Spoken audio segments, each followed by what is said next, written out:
జై శ్రీరామ్. అందరికీ నమస్కారం. నేను మీ ప్రదీప్ని. సదాశివ సమారంభాం శంకరాచార్య మధ్యమాం అస్మదాచార్య పర్యంతాం వందే గురు పరంపరాం. మరి ఇప్పుడు నేను తెలియచేయబోతున్నాను. స్నానం చేయడానికి ప్రతిరోజు మనం నీళ్లను వాడుతూ ఉంటాం. అయితే అందులో గనక రెండు వస్తువులను కలిపి మనం రోజు స్నానం చేస్తూ ఉంటే దివ్యమైన ఔషధంతో స్నానం చేసినంత ఫలితం మనకి లభిస్తుంది.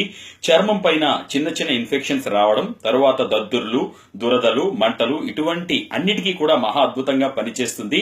మరి స్నానం చేయడానికి దివ్యమైన నీటిని ఏ విధంగా తయారు చేసుకోవాలి అంటే, ప్రతిరోజు స్నానం చేయడానికి ఒక పావుగంట ముందైనా సరే ఒక బకెట్తో నీళ్లు పెట్టుకుంటాం కదా, అందులో ఏం చేస్తారు అంటే ఈ మాత్రం చూశారు కదా, ఈ మాత్రం ఉప్పు తీసుకుని అందులో వెయ్యండి.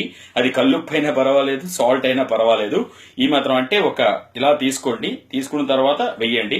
ఈ ఉప్పులో తరువాత ఒక నిమ్మకాయ తీసుకుని దాని రసం కూడా అందులో పిండండి. అంతే. ఆ నిమ్మకాయ రసం తర్వాత ఉప్పు ఈ బకెట్ నీళ్లలో కూడా బాగా కరిగించండి.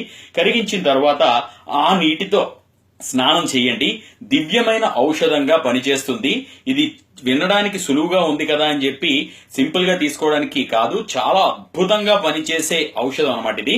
ఈ విధంగా చర్మాన్ని మృదువుగా తయారయ్యి కాంతివంతంగా మీ చర్మం మారుతుంది. తరువాత దురదలు, దద్దుర్లు లాంటి ఇన్ఫెక్షన్స్ నుంచి కూడా మీరు సులువుగా దూరం కావచ్చు. ఖచ్చితంగా ఈ విషయాన్ని 10 మందికి తెలియజేసి అందరికీ ఉపయోగపడదాము. నేను మీ ప్రదీప్ని. నన్ను మీరు ఫేస్బుక్ లో ప్రదీప్ వానపల్లి అని పేజ్ ఉంది, అలాగే యూట్యూబ్ లో ప్రదీప్ వానపల్లి అనే ఛానల్ ఉంది. ఇంకా మీరు నన్ను ఆర్జే వానపల్లిని ఇన్స్టాగ్రామ్ లో కూడా చూడొచ్చు. Thank you very much. నేను మీ ప్రదీప్.